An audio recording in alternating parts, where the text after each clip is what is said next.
O Grupo Espírita Amadeu Ferretti apresenta a palestra com o tema Pluralidade das Existências, pelo expositor Alexander, do Grupo Espírita Amadeu Ferretti. Olá, prezados irmãos, é com muita alegria que nos reunimos nesse momento para estudarmos a doutrina dos Espíritos, que, segundo Allan Kardec, é a ciência que trata da natureza, da origem e do destino dos espíritos, bem como a sua relação com o mundo corporal. Hoje nos coube a tarefa de explanar sobre o tema a pluralidade das existências, conhecido entre nós como reencarnação.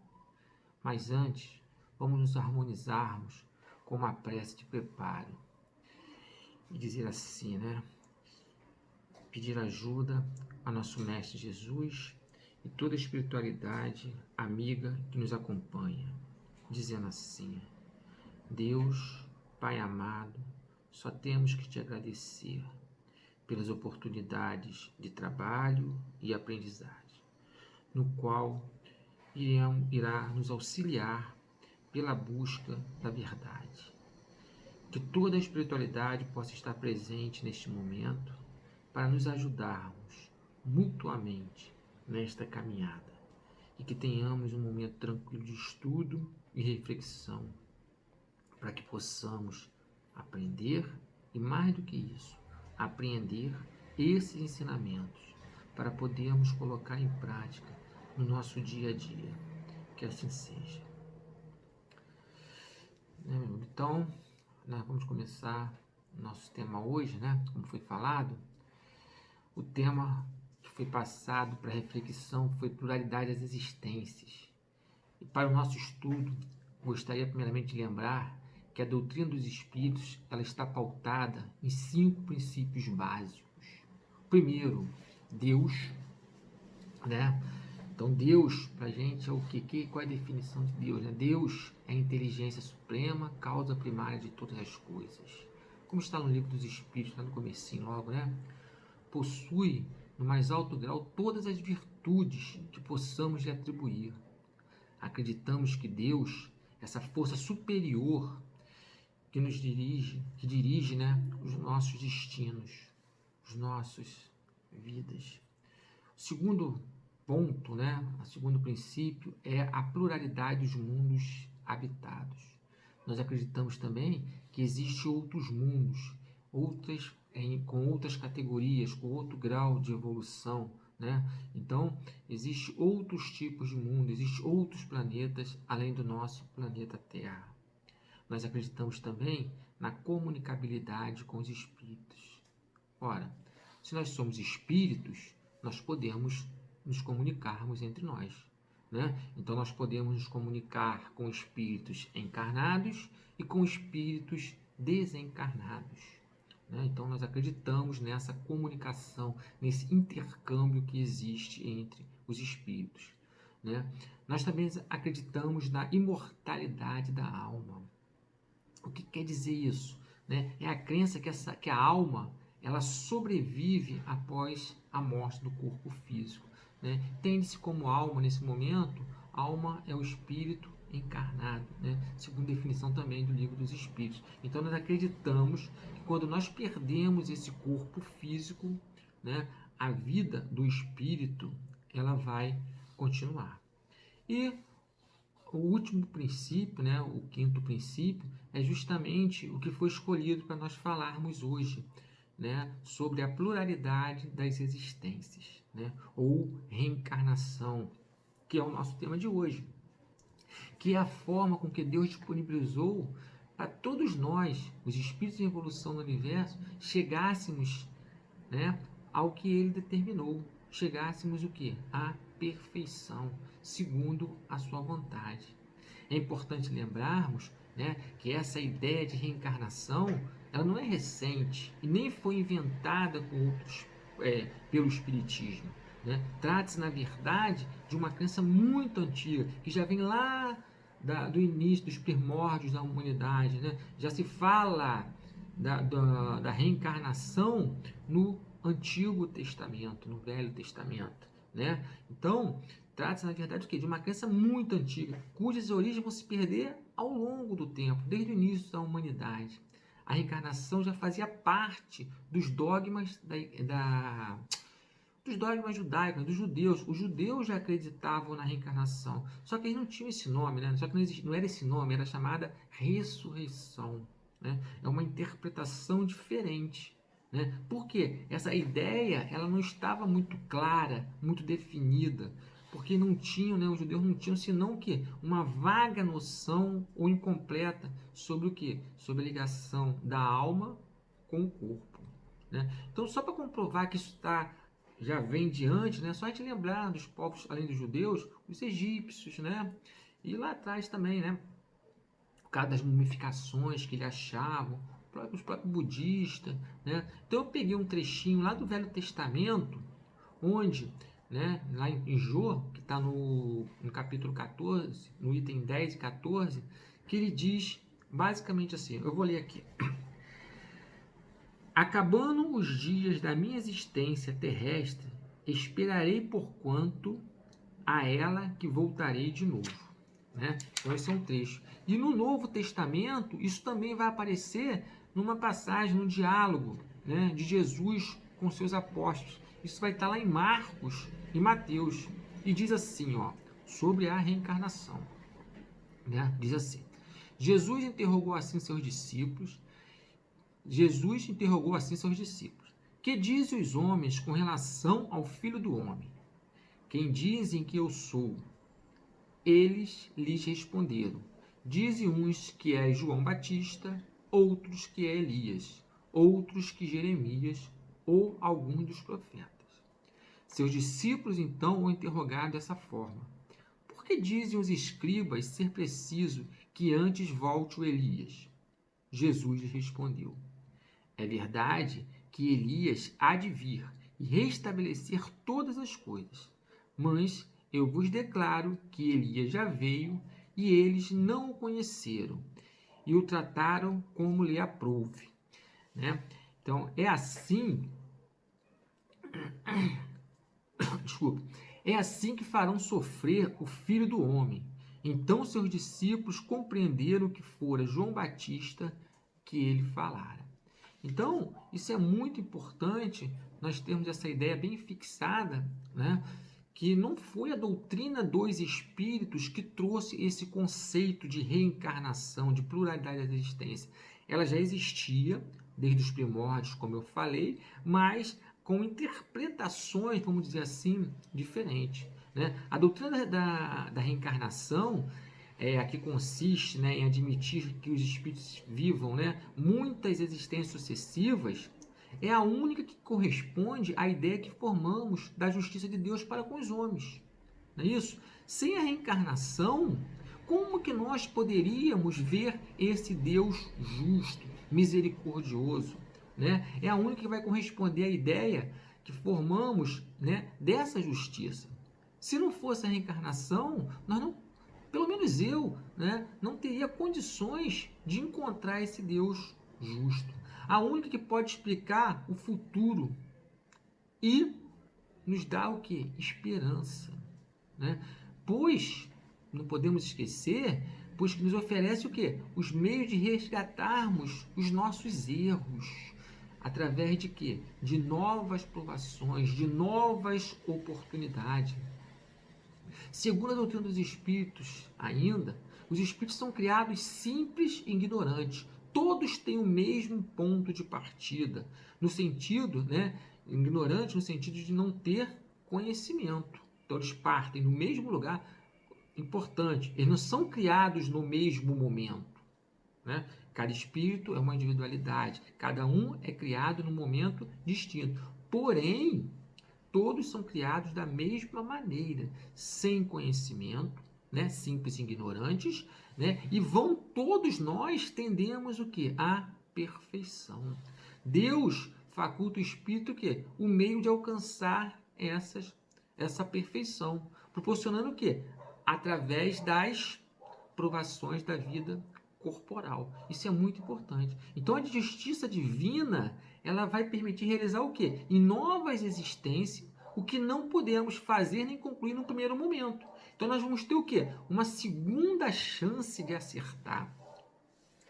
Então a reencarnação, né, diz a doutrina dos espíritos, que a reencarnação é uma das leis mais importantes revelada por eles, pois nos demonstra a realidade, a nossa realidade e a necessidade para o progresso.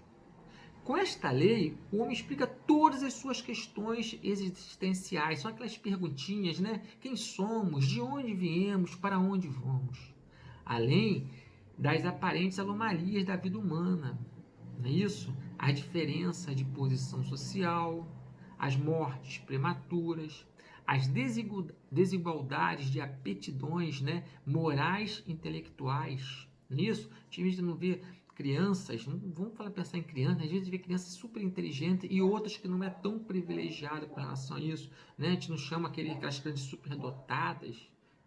Da onde que vem isso? Então, importante que com a reencarnação vão desaparecer sempre o quê? Esses preconceitos raciais e sociais. Pois o mesmo espírito, ele pode nascer rico, pode nascer pobre, ele pode vir numa reencarnação ser um rei, na outra ele pode ser escravo, ele pode ser homem, mulher, ele pode ser negro ou pode ser branco. Então vale lembrar que pela lei do progresso o espírito nunca retrocede moralmente nem intelectualmente. Pode até permanecer estacionado, né? Numa encarnação, ele pode não evoluir, não andar para frente, mas voltar ele não volta. Ele nunca perde o que ele já conquistou, né? É importante chamar a atenção aí, porque a gente fala que ele nunca vai retroceder, a gente está falando no sentido moral e intelectual. Quando a gente fala em condições sociais, rico ou pobre, né, não é esse o caso. Porque essas condições de rico ou pobre são coisas do quê? Do mundo material. Nós estamos falando do mundo intelectual. É o que o espírito realmente adquiriu de conhecimento moral e intelectual, né? Vamos deixar isso bem claro. Então Deus vai nos impor a encarnação como prova, como expiação ou como missão, com o objetivo de chegarmos à perfeição sempre. O que é mais importante? Através do trabalho e do esforço próprio.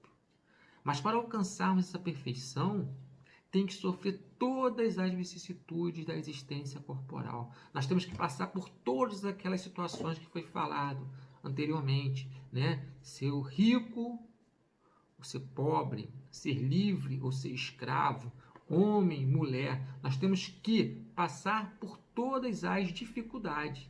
E é nisso que está o quê? A expiação.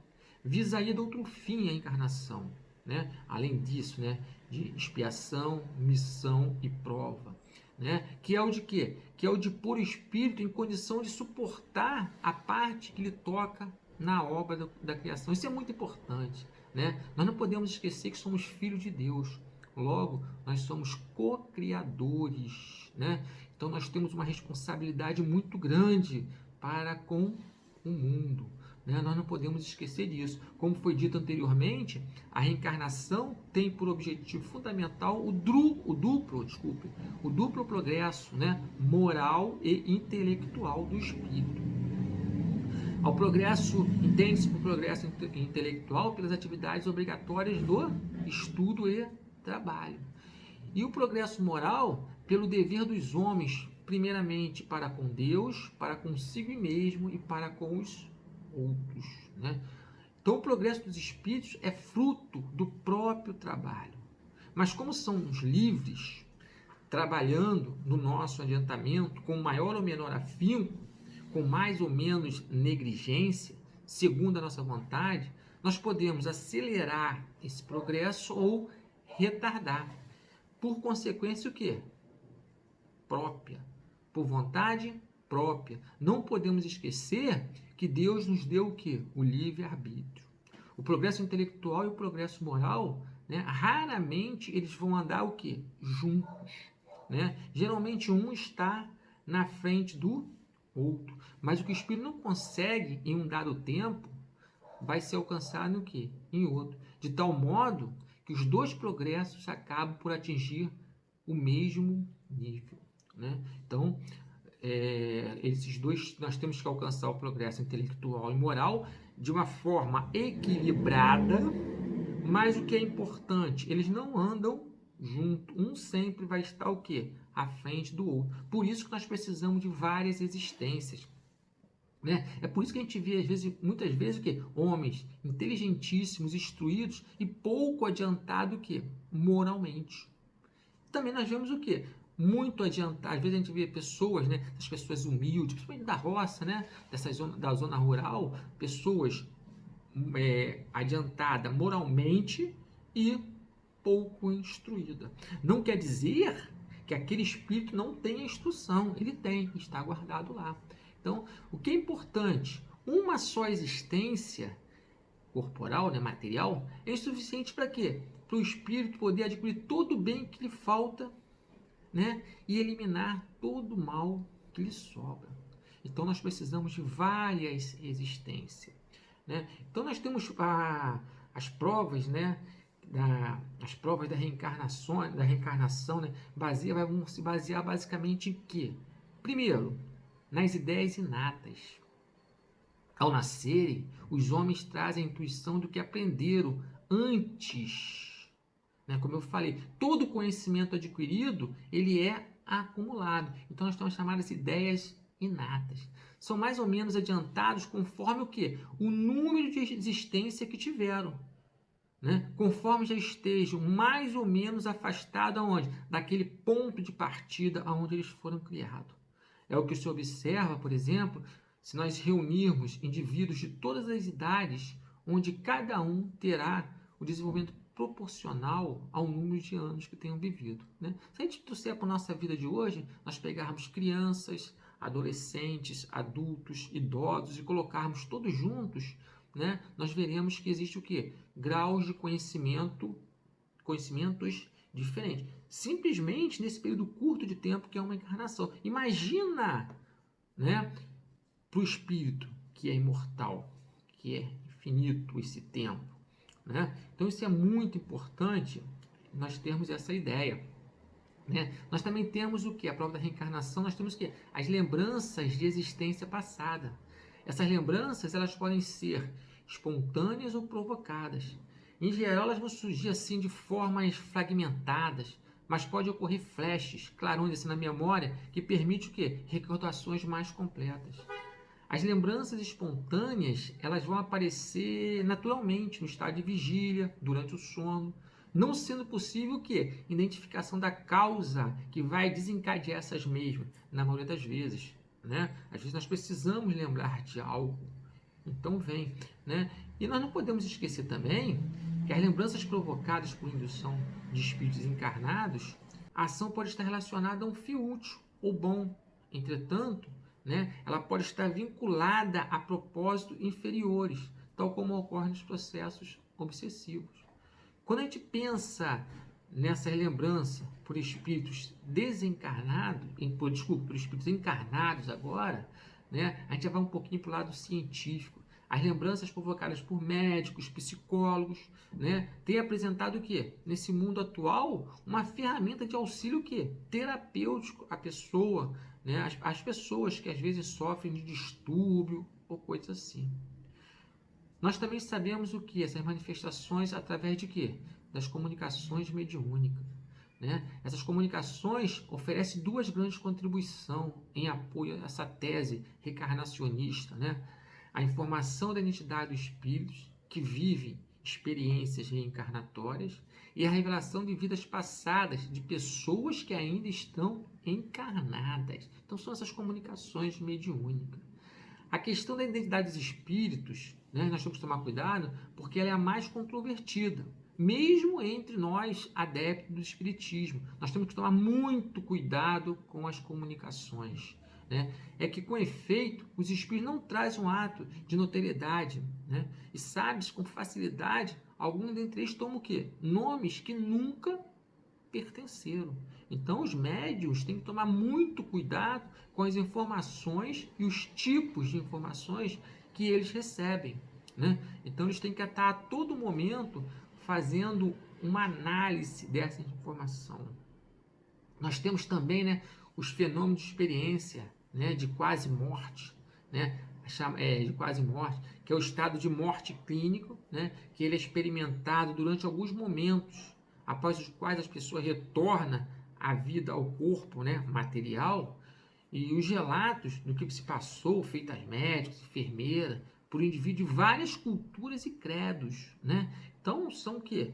Não são só os espíritas que contam, né? Muitas das vezes são pessoas que não têm nem religiões, né? Então, tem vários, e diferentes culturas, diferentes graus de intelectualidade, né? Então, que vão coincidir com o que diz o quê? O espiritismo e as demais religiões reencarnacionistas. Então, é uma outra prova.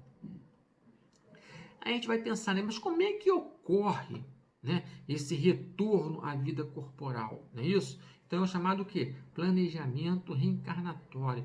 Existe um planejamento, isso é feito aleatoriamente, né? Então nós sabemos que todos os espíritos tendem para a perfeição. E Deus vai lhes facultar o quê? Meio para alcançá-la, proporcionando-lhes as provações da vida corporal, como nós já falamos, através da vida corporal. Sua justiça, porém, nos concede, na realidade, realizar novas existências, o que não puderam fazer ou concluir no anterior. Partindo dessa ideia, compreendemos que não pode, né, haver o quê? Improvisação nesses procedimentos que antecede o quê? Exatamente a essas experiências reencarnacionistas. Existe, na verdade, uma planificação fundamentada na lógica e na moralidade, tendo em vista o progresso espiritual da criatura humana. E se a gente pensar nesse sentido, a escolha das provas no planejamento reencarnatório, né, merece um cuidado especial por parte de quem? Dos espíritos planejadores, né? Aqueles espíritos que vão estar planejando essa reencarnação. Né? E o que é importante lembrar que muitas das vezes, né, de acordo com o nosso desenvolvimento intelectual e moral, nossa moralidade principalmente, nós podemos participar, né, desse planejamento reencarnatório. Então, consciente desses esclarecimentos, ocorre automaticamente algumas indagações que a gente pode pensar, né? Quando é definido o momento da reencarnação? Em que hora, né? Quais as condições que determinam a chegada, a hora, o retorno à vida corporal? Podemos pensar isso também? Quando é que nós temos que retornar? Podemos selecionar provas na experiência que viveremos no mundo físico? Que critérios são utilizados, por exemplo, para a escolha de nossos pais e familiares, né? País ou cidade onde nasceremos? Né? E as questões relativas a casamento, filho, profissão, né? Isso tudo, quando a gente fala que existe planejamento, isso tudo vai estar relacionado aonde? No planejamento reencarnatório, né? Então a reencarnação não vai dispensar esse planejamento, mesmo se tratando de reencarnações mais simples. Esse planejamento pode ser elaborado pelo próprio espírito, como já falei, que deseja e necessita reencarnar, desde que ele tenha condições morais e intelectual para tanto. O planejamento pode, no entanto, ser delegado também a um espírito mais esclarecido. Caso nós, reencarnantes, não temos o quê? Condições de fazer isso. Né? O espírito, quando ele é mais adiantado moralmente, né, e em conhecimento intelectual, ele escolhe o quê? O gênero da prova que vai passar. E nisso consiste o quê? O seu livre-arbítrio. É importante também destacar que esse planejamento reencarnatório prevê as linhas gerais do acontecimento que podem ocorrer no mundo físico.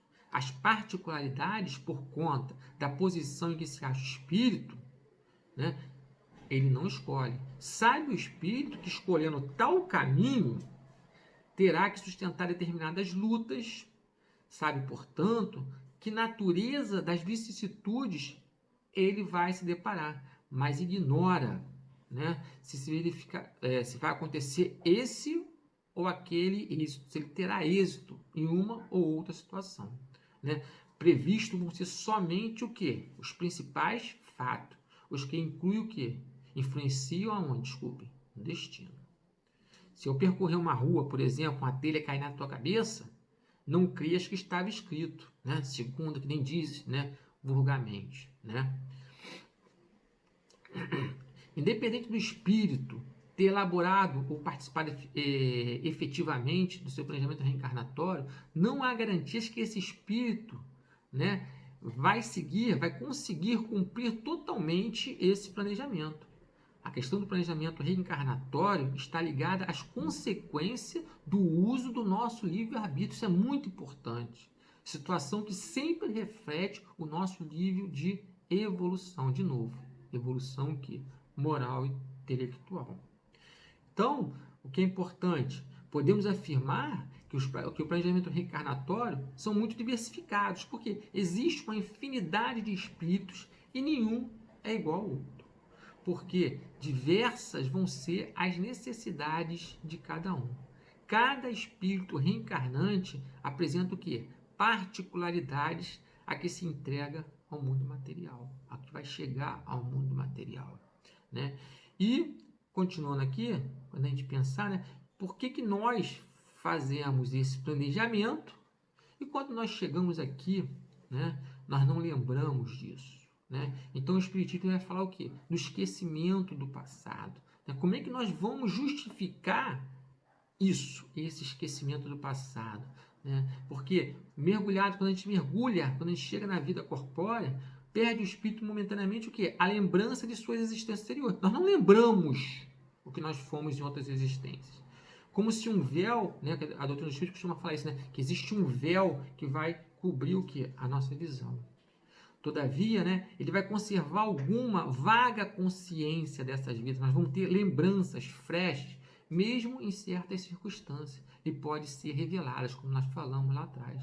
O homem não conhece todos os atos que praticou em suas existências passadas, mas pode sempre saber qual o gênero das suas faltas, de que se tornou culpado, o que ele fez de mal, e qual o cunho predominante do seu caráter. Né? E novamente, aí, através desse esquecimento, está o quê? Está a justiça de Deus, a bondade divina. Porque essa lembrança do passado traria gravíssimos inconvenientes.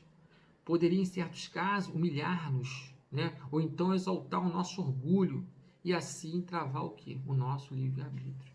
Em todas essas circunstâncias, acarretaria o quê? Inevitáveis perturbações nas relações sociais.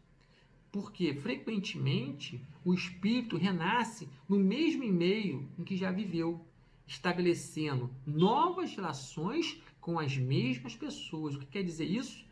Numa reencarnação ele pode ser o pai, na outra ele pode ser o filho, na outra ele pode ser a mãe, na outra ele pode ser também o pai novamente, e assim vice-versa.